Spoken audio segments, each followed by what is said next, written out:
I want to ask you about your show, Guilt, A Love Story. Yes. Yes.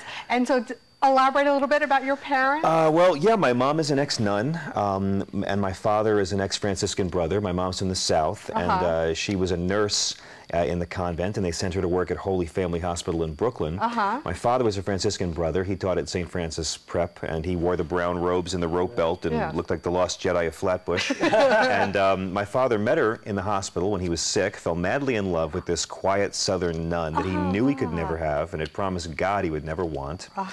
The convent sent her overseas to work in Malawi, Africa with lepers and then in a hospital in the jungles. And my father stayed behind in Brooklyn and carried a torch for 10 years. Wow. And people always say, you know, there's so many horrible one-man shows, you know, so many bad solo theater. And people always said, you know, why don't you do a show about growing up with that kind of parentage? And I thought, we've seen so many about that. I wanted to do a show about when you're grown up and you think you've left your parents' hang-ups and your parents' programming behind, and you think you've moved beyond it, and then to realize how much that still affects you in both positive and negative ways. So it tells my parents' love story, but it also tells a lot of very embarrassing stories about bad behavior on my part in Hollywood and elsewhere. Do your parents mind you talking about this? Did they? It took many years for my mom to give me permission to talk about it. You know, we have a very extremely Catholic family. We used to have open casket reunions. And my attitude is, you know, I've come to view Jesus the way I view Elvis. I love the guy, but a lot of the fan clubs scare me. And so by the time my mother finally gave me permission to, it really turned me on to writing a lot about religion, and that led to me, you know, the Bill Maher show wound up having me on a whole lot when I moved out to LA, and I was like debating Jerry Falwell when I was 28 years old about what Jesus actually says versus what a lot of false prophets claim he said.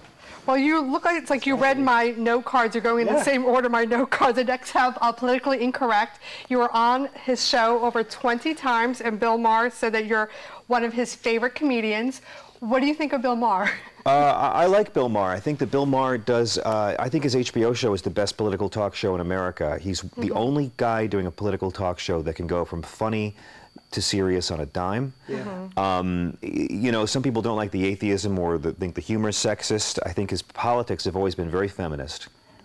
So I love Bill, and I'm not an atheist. And he and I, when we talk and we debate this, and I say, you know, don't confuse God with his fan clubs. You know, you can hate religion, but it doesn't mean you got a problem with God or Jesus. And to his credit, he often brings up the teachings of Jesus on the show. So I love him. I think his HBO show is great. I think he's brilliant, he's very funny, but he could just be a little bit too smug and arrogant for me, and so sometimes I like the show a lot. Well, the show was great. He takes risks. He doesn't try to be liked by everybody. Yeah. And I respect that, you know, and maybe HBO is the only place he could do that.